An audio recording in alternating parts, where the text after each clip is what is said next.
لا حول ولا قوة إلا بالله العلي العظيم أعوذ بالله من الشيطان الرجيم بسم الله الرحمن الرحيم الحمد لله والصلاة والسلام على رسول الله وعلى آله آل الله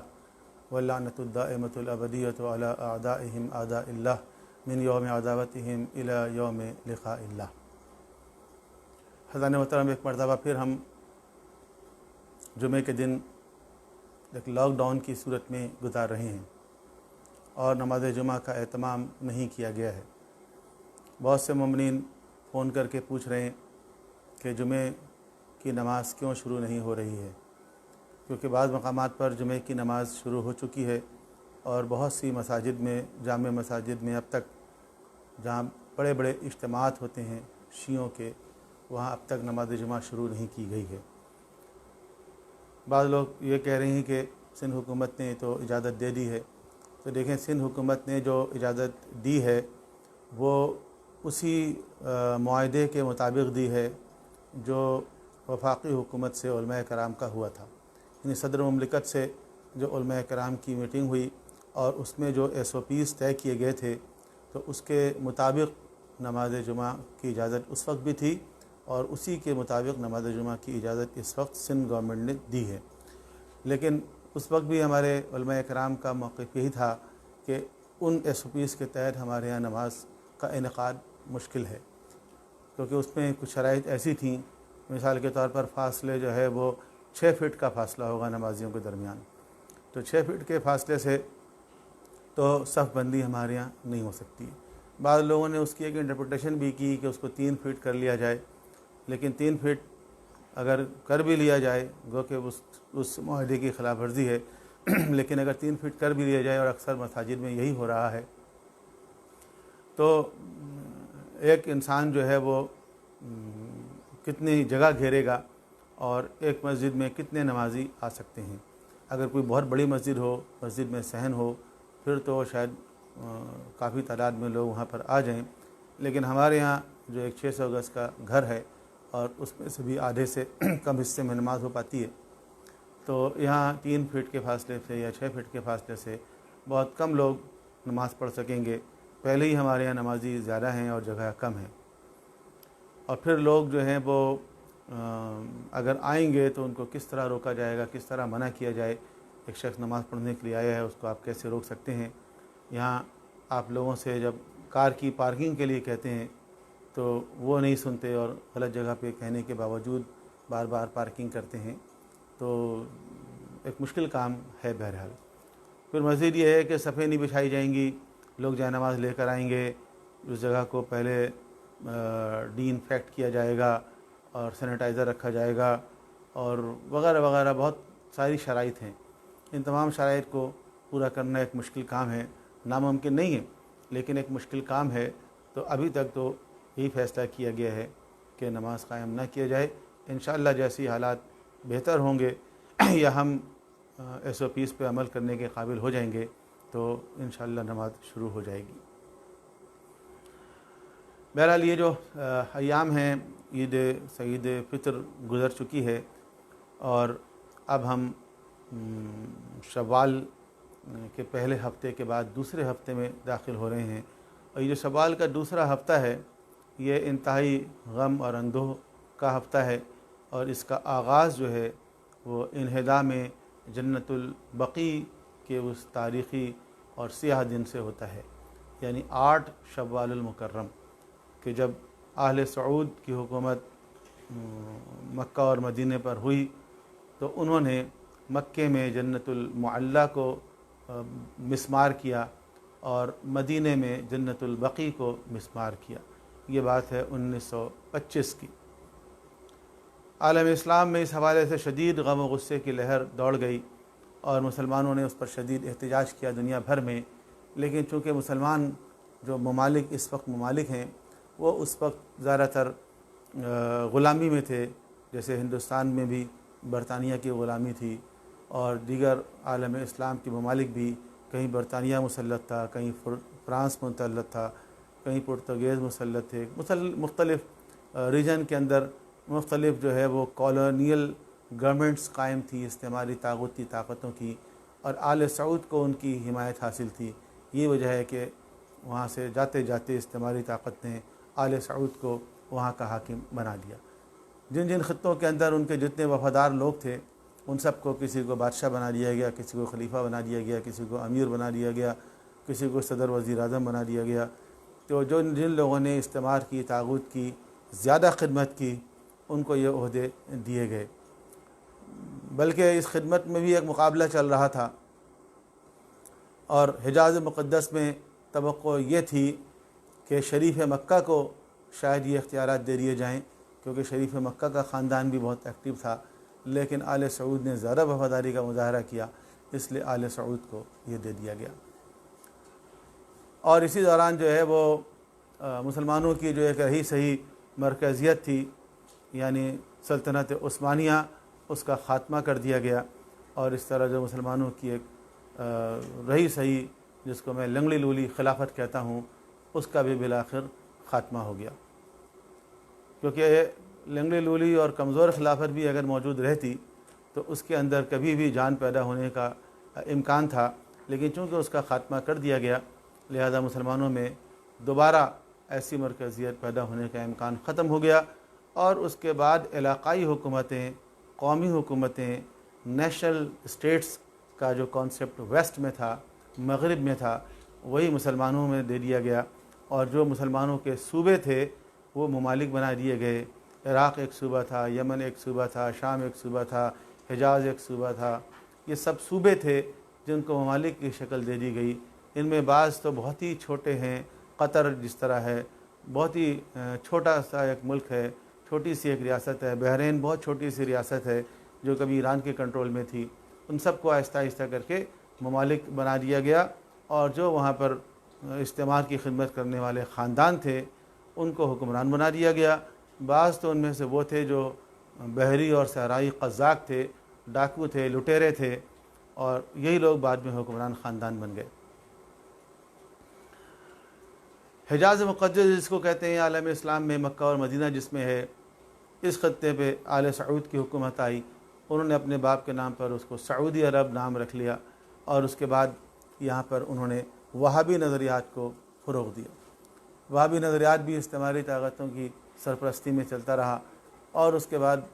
بہت ساری چیزیں جن کو وہ اپنے تئیں دینی اصطلاحات سمجھتے تھے ان کو وہاں پر مسلط کیا گیا۔ اور آل سعود نے دینی معاملات سے نمٹنے کے لیے آل الشیخ یعنی محمد ابن عبد الوہاب کے خاندان کو اختیارات دے دیے۔ اور آج بھی سعودی عرب میں جتنے سیاسی اختیارات ہیں وہ آل سعود کے پاس ہیں، اور جتنے مذہبی ادارے ہیں وہ سب آل الشیخ کے پاس ہیں، یعنی محمد ابن عبد الوہاب کے خاندان کے پاس ہیں۔ محمد ابن عبد الوہاب ایک انتہا پسند جنونی قسم کے مولوی تھے، اور جو ابن تیمیہ کے نظریات کے ہارڈ کور سپورٹر تھے، اور ابن تیمیہ ہی کے اصل میں بنیادی طور پر وہ سارے نظریات ہیں جن کو محمد ابن عبد الوہاب کے فالوورز نے سعودی عرب پر مسلط کیا۔ اور دنیا بھر میں وہابیت کے نام پر پھیلائی جانے والی جو یہ باتیں ہیں، خواہ وہ اہل الحدیث یا سلفی ہوں، یا ان کی بعض باتیں جو ہیں وہ دیوبندی مسلک کے علماء ہوں، وہ پروموٹ کرتے ہوئے نظر آتے ہیں۔ اور یہ وہ نظریات ہیں جن کے مطابق زیادہ تر مسلمان کافر ہیں یا مشرک ہیں یا مرتد ہیں، دین سے خارج ہیں، کچھ تو واجب القتل ہیں۔ اور عجیب بات یہ ہے کہ وہی تمام مسلمان کہ جن کے نزدیک مشرک بھی ہیں، کافر بھی ہیں، ان کو سعودی عرب کا ویزا بھی دیتے ہیں عمرے کے لیے، حج کے لیے، اور جب وہاں جاتے ہیں مسلمان تو ان کو کہا جاتا ہے کہ یہ شرک کر رہے ہیں آپ، یہ کفر کر رہے ہیں آپ، یہ بدعت کر رہے ہیں آپ۔ بہرحال یہ کہانی بہت طویل ہے، ہم اپنے موضوع پہ آتے ہیں کہ جیسے آل سعود کے پاس یہ اختیارات آئے، جو انہوں نے بہت سارے اور مظالم اٹھائے، تو ان میں سے ایک یہ کہ مکے میں جنت المعلیٰ جو قدیم قبرستان تھا مکے کا، جس میں بہت سارے قبے بنے ہوئے تھے، جن میں جناب خدیجہ الکبریٰ سلام اللہ علیہا کی قبر پر بھی قبہ تھا، اس کو گرا دیا گیا اور بلڈوزر چلا دیا گیا۔ اور مدینہ میں جنت البقیع میں تو بہت ساری قبریں تھیں، سارے بزرگوں کی قبریں تھیں، ان تمام قبروں کو ڈھا دیا گیا، گرا دیا گیا، اور اس کے بعد اس کو لیبل کر دیا گیا۔ چند اہم نام اگر میں بیان کروں تو جنت البقیع میں ہم دیکھتے ہیں کہ جیسے ہی مین گیٹ سے اندر داخل ہوتے ہیں تو سیدھے ہاتھ کی طرف جو قبریں ہیں ان میں سب سے آخر میں جو ایک قبر ہے جو تھوڑی سی آگے بڑھی ہوئی ہے وہ حضرت عباس ابن عبد المطلب کی ہے، اور اس کے پیچھے جو 4 قبریں ہیں ان میں سے امام حسن علیہ السلام، امام زین العابدین علیہ السلام، امام محمد باقر علیہ السلام اور امام جعفر صادق علیہ السلام کی، اور ان 4 قبروں سے مزید دائیں جانب ایک قبر جو تھوڑی سی الگ ہے اس کے بارے میں 2 روایتیں ہیں کہ یا تو یہ جناب سیدہ سلام اللہ علیہ کی ہے یا یہ جناب فاطمہ بنت اسد کی ہے۔ البتہ داخلی دروازے کے بائیں جانب اگر ہم دیکھیں تو ایک اور قبر ہے جس کے بارے میں کہا گیا ہے کہ یہ فاطمہ بنت اسد کی، اور اس کے ساتھ 2 اور قبریں ہیں جو بی بی عاتقہ اور بی بی صفیہ جو حضور کی پھوپھیاں تھیں ان کی قبریں ہیں۔ تو اس اعتبار سے دیکھا جائے تو 4 ائمہ علیہ السلام کی یہاں پر قبر ہے، اور ایک روایت کے مطابق جناب سیدہ سلام اللہ علیہ کی قبر ہے۔ ان تمام قبروں پر قبے بنے ہوئے تھے۔ اس سے تھوڑا سا پہلے داخلی دروازے سے داخل ہوتے ہی 3 قبریں سامنے نظر آتی ہیں، وہ پیغمبر اکرم کی جو 3 ربیبہ بیٹیاں ہیں ان کی قبریں بتائی جاتی ہیں، سیدہ زینب، سیدہ رقیہ اور سیدہ ام کلثوم، اور اس کے ساتھ ہی 9 قبریں تھیں جو اب ختم ہو چکی ہیں، جو صرف ہلکی سی پتھروں کی ایک باؤنڈری بنی ہوئی ہے۔ یہ ازواج مطہرات حضور کی جو ازواج ہیں امہات المؤمنین رضوان اللہ علیہم، ان کی قبریں ہیں، اور اس میں سر فہرست حضرت عائشہ رضی اللہ عنہا، حضرت حفصہ رضی اللہ عنہا، حضرت سودہ رضی اللہ عنہا، حضرت زینب بنت خزیر رضی اللہ عنہا، حضرت ام سلمہ رضی اللہ عنہا، حضرت ام حبیبہ رضی اللہ عنہا، حضرت زینب بنت جہش رضی اللہ عنہا، حضرت صفیہ رضی اللہ عنہا اور حضرت ماریہ قبطیہ رضی اللہ عنہا شامل ہیں۔ یہ ساری قبریں ایک لائن سے تھیں، لیکن اب یہ قبریں کوئی نشان بھی نہیں ہے، صرف کچھ نشانات بچے ہوئے ہیں، اور ایک باؤنڈری، بہت چھوٹی سی باؤنڈری ہے جس میں اتنی قبریں نہیں آ سکتی، لیکن یقیناً جب قبریں ہوں گی تو یہ جگہ اس سے زیادہ وسیع ہوگی۔ اس کے آگے جائیں گے تو حضرت عقیل ابن ابی طالب کی قبر ہے، اور حضرت جعفر ابن ابی طالب کی قبر ہے۔ بعض لوگوں نے اس کو ابو سفیان کی قبر بھی کہا ہے۔ تھوڑا آگے جائیں تو امام مالک کی قبر آ جائے گی دائیں ہاتھ پر، بائیں ہاتھ پر، اور امام نافع کی قبر آ جائے گی بائیں ہاتھ پر۔ اس سے آگے جائیں تو حضور کے فرزند حضرت ابراہیم کی قبر ہے، اور تھوڑا آگے جائیں تو شہدائے احد کی قبریں ہیں، اور اس کے علاوہ جو مدینے میں تاراجی ہوئی تھی تو اس میں جو بہت سارے صحابہ کرام قتل کر دیے گئے تھے ان کی بھی قبریں، جس کو واقعہ حرہ کہتے ہیں، واقعہ حرہ کے شہداء کی قبریں بھی یہیں پر موجود ہیں۔ ایک قبر جو علیحدہ سے بنی ہوئی ہے جہاں لوگ کافی تعداد میں جاتے ہیں، وہ بی بی حلیمہ سعدیہ کی قبر بتائی جاتی ہے۔ اس کے آگے 2 اور قبریں ہیں جو ابھی تک نشانات کے طور پہ باقی ہیں، حضرت سعد بن معاذ اور حضرت ابو سعید خدری کی قبریں ہیں۔ اچھا، یہ بھی کہا جاتا ہے کہ آل سعود نے جب جنت البقیع کو مسمار کیا تو انہوں نے تو امہات المومنین کی قبریں بھی گرا دیں، انہوں نے تو حضرت عثمان کی قبر بھی گرا دی۔ یہ بات ٹھیک ہے کہ حضرت عثمان کی قبر بھی گرا دی گئی اور اس کو بھی بلڈوز کر دیا گیا، یعنی بلڈوز کا مطلب یہ ہے کہ جو نشانیاں تھیں اوپر، جو گنبد وغیرہ قبہ وغیرہ بنا ہوا تھا، اس کو ختم کر دیا گیا۔ لیکن 2 باتیں اس سلسلے میں عرض کروں۔ ایک بات تو یہ ہے کہ حضرت عثمان کی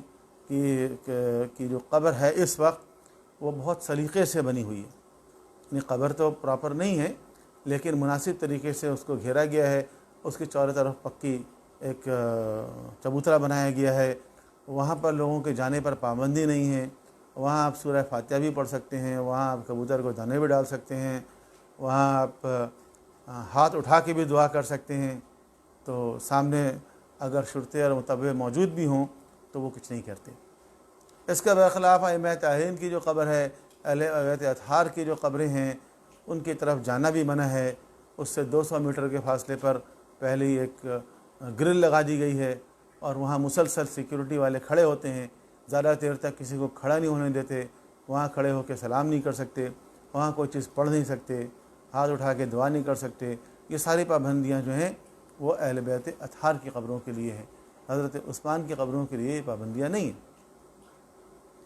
بہرحال ہمارا مسئلہ یہ نہیں ہے کہ حضرت عثمان کی قبر پہ لوگ کیوں جا رہے ہیں، کیونکہ مسلمان جو ہیں وہ صحابہ کرام سے بھی محبت کرتے ہیں اور اہل بیت اطہار سے بھی محبت کرتے ہیں۔ تو جنت البقیع میں صرف شیعہ نہیں جاتے، شیعہ اور سنی، دیوبندی، بریلوی سب جاتے ہیں۔ ایک خاص طبقہ ہے اہل حدیث کا، اور ایک خاص انتہا پسند طبقہ ہے دیوبندیوں کا کہ جو ایوائڈ کرتا ہے جانے سے، ورنہ پوری دنیا کے مسلمان آپ کو جنت البقیع میں جاتے ہوئے نظر آئیں گے۔ ہاں البتہ وہ بیچارے سرگردان نظر آتے ہیں اور حیران نظر آتے ہیں، وہ دیکھتے ہیں فقط قبروں کی طرف، سمجھ میں ان کو نہیں آتا کیا کریں، اور بیچارے مایوس واپس آ جاتے ہیں۔ بہت سے میں نے خود عقیدت مندوں کو دیکھا ہے، ایک پورا گروپ میں نے دیکھا کہ جو جنت البقیع میں ہندوستان سے آیا تھا، اور وہ بریلوی مسلمانوں کا لگ رہا تھا، اور وہ سب لوگ جو ہیں وہ پیدل تھے، پیدل تو تھے یعنی بغیر چپلوں کے تھے، پاپ یادہ تھے، ننگے پاؤں تھے۔ تو میں نے پھر ان سے پوچھا کہ بھئی آپ کا جو پورا گروپ ہے، کوئی 40 افراد تھے تقریباً وہ لوگ ہوں گے، تو آپ سب لوگ جو ہیں وہ ننگے پاؤں آئے ہیں؟ تو انہوں نے کہا کہ ہاں ہمارے بزرگوں نے ہمیں یہ بتایا ہے کہ جب تم جانا حج کے لیے، عمرے کے لیے، تو جنت البقیع میں جانا تو چپل پہن کے نہیں جانا بلکہ ننگے پاؤں جانا، کیونکہ جو سڑکیں ہیں، جو بنا ہوا راستہ ہے، یہ راستے نہیں ہیں، یہ بھی قبریں ہیں۔ پتہ نہیں کس بزرگ کی کون سی مقدس قبر یہاں پر ہو تو چپل پہن کر نہ جاؤ۔ تو ہم لوگ چپل پہن کے نہیں آتے، ہم جنت البقیع میں جب بھی آتے ہیں ننگے پاؤں آتے ہیں۔ تو بتانے کا مقصد یہ ہے کہ یہ صرف شیعوں کا مسئلہ نہیں ہے، کیونکہ شیعوں کی وابستگی نسبتاً زیادہ ہوتی ہے، یہ بات ٹھیک ہے، لیکن عام مسلمان بھی جو اہل بیت اطہار سے عقیدت رکھتے ہیں، جو امہات المومنین اور صحابہ کرام سے عقیدت رکھتے ہیں، وہ جب جاتے ہیں تو مایوس ہوتے ہیں۔ اچھا، یہ جو جنت البقیع کا مسمار کرنا ہے، اس کے بارے میں اگر ہم ان کا پوائنٹ آف ویو دیکھیں جو اس کو گرانے کو جائز سمجھتے ہیں، تو اس سے اندازہ ہوتا ہے کہ اصل میں یہ لوگ کیا کہنا چاہتے ہیں۔ چند نکات میں اس حوالے سے عرض کروں۔ مثلا ان کا کہنا یہ ہے کہ قبروں کو پختہ کرنا جائز نہیں، یعنی پکی قبریں بنانا ان کے نزدیک جائز نہیں۔ ہمارے یہاں بھی پکی قبریں بنانا جو ہے وہ مکروہ۔ مسئلہ یہ نہیں ہے کہ ہم پکی قبر بنانا چاہتے ہیں یا کچی قبر رکھنا چاہتے ہیں۔ اگر کچی بھی رکھنا چاہیں تو کوئی حرج نہیں ہے، کچی رکھیں، آپ سائیڈوں سے پکی کر دیں۔ محفوظ بنانا اصل کام ہے۔ اصل ہماری ضد یہ نہیں ہے کہ قبروں کو پختہ کیا جائے، ہماری بحث صرف یہ ہے کہ بزرگان دین کی قبروں کو محفوظ بنانا چاہیے تاکہ آئندہ آنے والی نسلیں بھی اس کی زیارت کر سکیں۔ لیکن جس بے دردی کے ساتھ بلڈوزر چلایا گیا ہے اور جس طرح لیول کر دیا گیا ہے، جس طرح چند پتھر صرف رکھ دیے گئے ہیں وہاں پر، تو اس سے اندازہ ہوتا ہے کہ کوئی خاص دشمنی ہے جو ان قبروں سے نکالی گئی ہے۔ دوسری بات، وہ کہتے ہیں کہ قبروں پر عمارت تعمیر کرنا حرام۔ دیکھیے، ان کے نزدیک حرام ہوگا، ہمارے نزدیک حرام نہیں۔ ہم تو دیکھتے ہیں قرآن کریم میں اصحاب کہف کے واقعے میں کچھ لوگ بعد میں آئے اور انہوں نے کہا کہ اصحاب کہف کی قبروں کے اوپر ہم کیا کریں، تو مشورہ دینے والے نے مشورہ دیا کہ اس پر مسجد بنا دی جائے۔ مقصد یہ ہے کہ قبریں بھی محفوظ ہو جائیں اور یہ ہے کہ عبادت کی جگہ بھی بن جائے۔ تو اگر قبروں پر عمارت تعمیر کرنا یا قبروں کے ارد گرد مسجد بنانا جائز نہیں ہوتا، تو قرآن کریم میں ان کے جملوں کو کوٹ نہیں کیا جاتا، اور اگر کیا جاتا تو اس پر تنقید کی جاتی۔ اور قبروں پر عمارتیں جو ہیں وہ آج نہیں بنی ہیں، بلکہ یہ قبروں کی عمارتیں جو ہیں وہ صحابہ کرام کے زمانے سے بنی، خلفائے راشدین کے دور میں بعض عمارتیں بن گئی تھیں۔ پیغمبر اکرم کی قبر تو بنی ہی ایک حجرے کے اندر تھی، اور ہمیشہ آپ کی قبر پہ کوئی نہ کوئی عمارت رہی۔ بعد میں یہ سبز گنبد بنا دیا گیا۔ اس وقت جو اسٹرکچر ہے مسجد نبوی کا، روضہ رسول کا، یہ عثمانی سلطنتوں کے دور میں قائم کیا گیا۔ ان کا تو یہ اصرار ہے کہ اس کو بھی گر جانا چاہیے، اور چونکہ یہ مسلمانوں کے ایک جذبات کا معاملہ ہے، اس لیے اس کو نہیں گرایا جا رہا ہے تاکہ عالم اسلام میں فتنہ نہ ہو، ورنہ یہ چاہتے ہیں کہ گنبد رسول کو بھی گرا دیں۔ کیوں؟ اس لیے کہ ان کے نزدیک قبر پہ کسی طرح کی تعمیر کرنا بھی جو ہے وہ حرام۔ جبکہ مزے کی بات یہ ہے کہ جن کے یہ لوگ فالوور ہیں، امام ابن تیمیہ، ان کی قبر جو ہے وہ پختہ موجود ہے آج بھی شام میں۔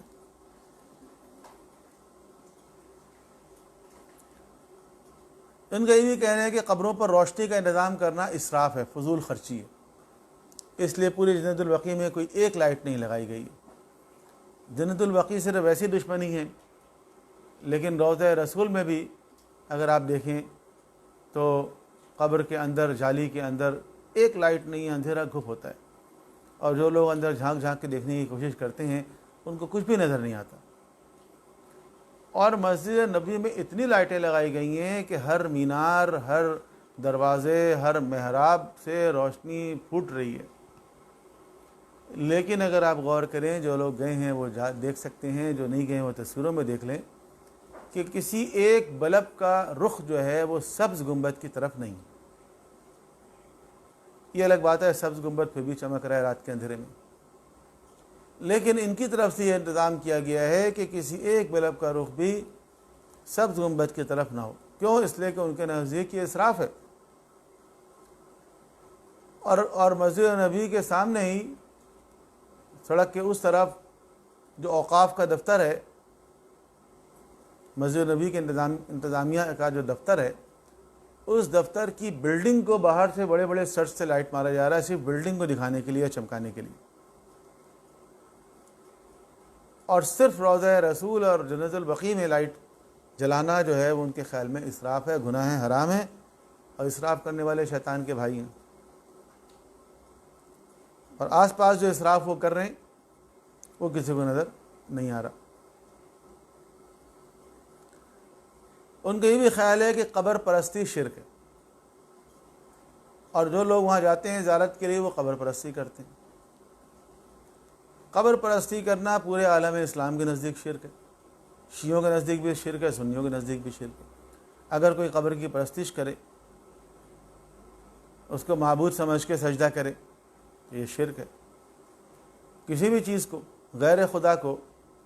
خدا سمجھ کر، الہ سمجھ کر، معبود سمجھ کے سجدہ کرنا شرک ہے، اور معبود سمجھے بغیر بھی تعظیم کے لیے سجدہ کرنا بھی حرام ہے۔ اگر فرض کرے چند لوگ ایسے نظر آ جاتے ہیں جو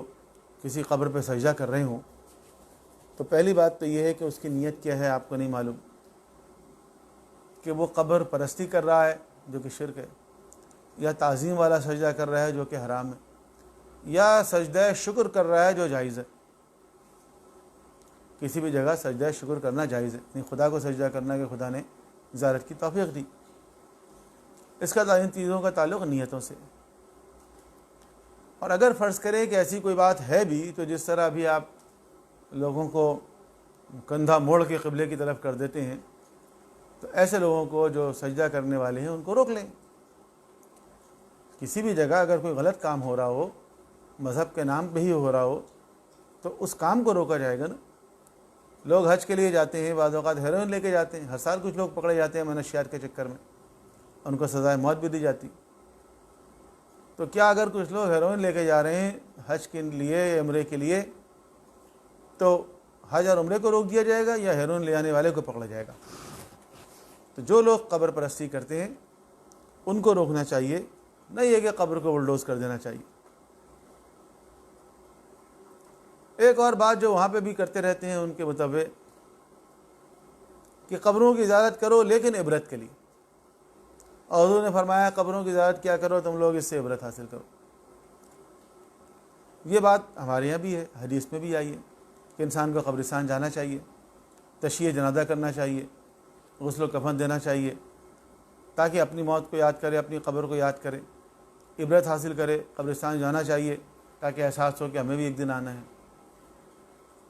لیکن قبروں کی زیارت فقط زیارت کے لیے بھی ہوتی ہے، صرف عبرت کے لیے نہیں ہوتی۔ یہ بات میں نے وہاں پر ایک متبع جو تقریر کر رہا تھا اس سے بھی کی۔ میں نے کہا دیکھیں ہمارے علاقے میں، ہمارے محلے میں جو قبرستان ہے وہ عبرت کے لیے بہت اچھی ہے، اور یہ جو ہم اتنے دور چل کر آئے ہیں اتنے پیسے خرچ کر کے، عبرت حاصل کرنے کے لیے نہیں آئے، زیارت کرنے کے لیے آئے۔ اور قبروں کی زیارت بھی ہوتی ہے اور زیارت کی فضیلت بھی ہے، عام مومن کی قبر کی زیارت کا بھی ثواب ہے۔ چاہے جائے کہ اہل بیت اطہار کی قبر یا صحابہ کرام کی قبر یا امہات المومنین کی قبر یا جناب سیدہ اور پیغمبر اکرم کی قبر، اور خود پیغمبر اکرم اپنی والدہ کی قبر کی زیارت کے لیے گئے ابوا کے مقام پر۔ جب آپ آ رہے تھے مدینے سے تو راستے میں آپ گئے اپنی والدہ کی قبر پر، مکہ اور مدینے کے درمیان ہے، اور وہاں پہنچ کے آپ اپنی والدہ کی قبر سے لپٹ کے اتنا روئی کہ صحابہ کرام کہتے ہیں کہ اتنا ہم نے کبھی حضور کو روتے ہوئے نہیں دیکھا، اور حضور کے رونے کی وجہ سے صحابہ کرام بھی رونے لگے۔ تو قبر پہ رونا بدعت ہے بعض لوگ کہتے ہیں، تو حضور خود قبر پہ روئے، آپ نے اپنے والدہ کی قبر کی زیارت کی۔ تو یہ سب چیزیں کتابوں میں لکھی ہوئی ہیں، عام مسلمانوں کی کتابوں میں، شیعوں کی بات نہیں ہو رہی۔ وہ بھی کہتے ہیں قبر پہ دعا کرنا بھی شرک ہے، اور آپ نے دیکھا ہوگا اگر کوئی شخص حضور کے روضے کی طرف رخ کر کے ایسے ہاتھ اٹھاتا ہے تو کوئی پولیس والا آ کے اس کے کندھے سے پکڑ کے ایسے گھما لیتا ہے، کہتا ہے ادھر قبلہ قبلہ، قبلے کی طرف دعا کرو، قبر کی طرف رخ کر کے دعا نہیں کرو۔ حالانکہ انسان جو دعا کر رہا ہے وہ تو خدا سے دعا کرتا ہے۔ دعا کرنے میں ایسی کوئی شرط نہیں ہے کسی بھی مسلمانوں کے نزدیک کہ دعا ہمیشہ قبلے کی طرف رخ کر کے کی جائے، ایسا کچھ نہیں ہے۔ بلکہ ہم تو دیکھتے ہیں جو ہمارے غیر شیعہ مسلمان بھائی ہیں وہ نماز کے دعا بھی کرتے ہیں تو نماز ختم کرتے ہیں نمازی کی طرف منہ کر لیتے ہیں پیش نماز صاحب، اور پھر دعا کرتے ہیں۔ تو دعا کے لیے تو ایسی کوئی شرط ہی نہیں ہے قبلے کی طرف ہو، اور اگر حضور کے روضے کی طرف رخ کر کے کوئی ہاتھ اٹھا رہا ہے تو اس کا یہ کب مطلب ہے کہ حضور کے روضے سے مانگ رہا ہے؟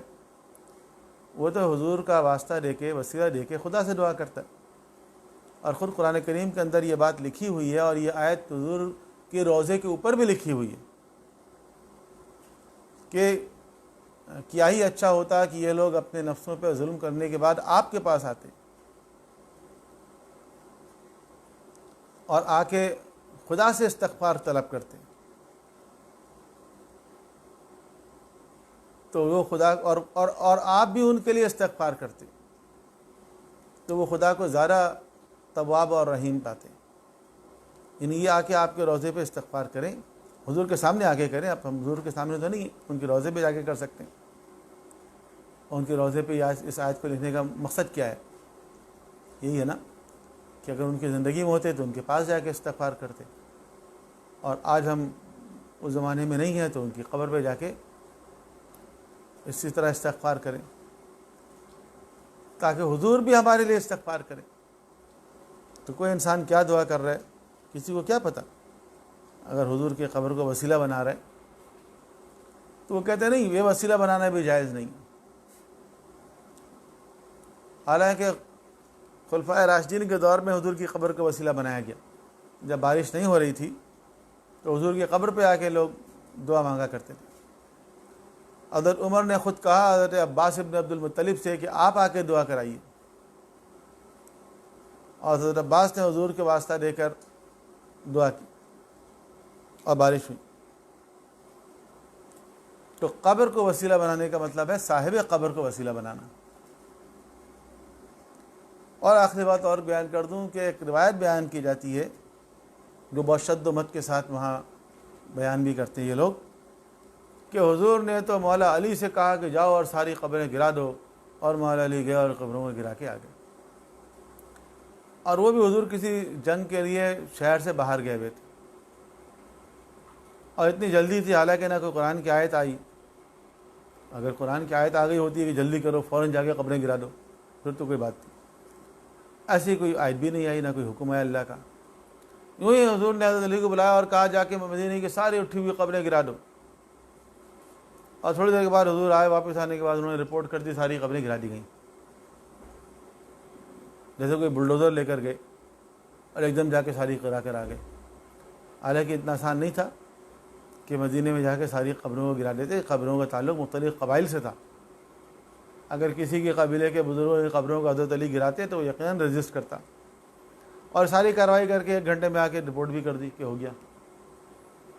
تو ایسی روایتیں جو جھوٹی ہیں، جعلی ہیں، ان کو بیان کرنے کا مقصد یہ ہے،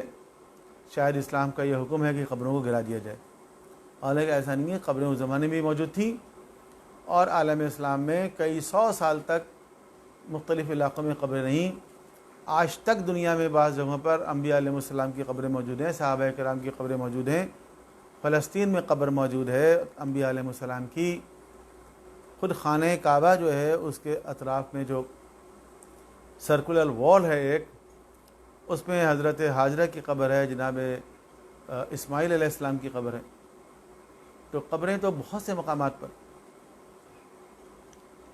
اس لیے یہ کہ ساری قبروں کو گرا دیا جائے ایسا کوئی اسلام کا حکم نہیں ہے۔ لیکن جو بات اصل ہے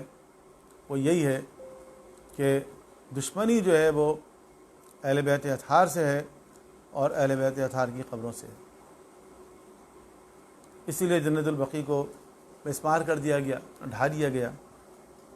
اور کسی کو وہاں جانے کی اجازت نہیں ہے۔ شاہوں کے محلات تو روشن ہیں،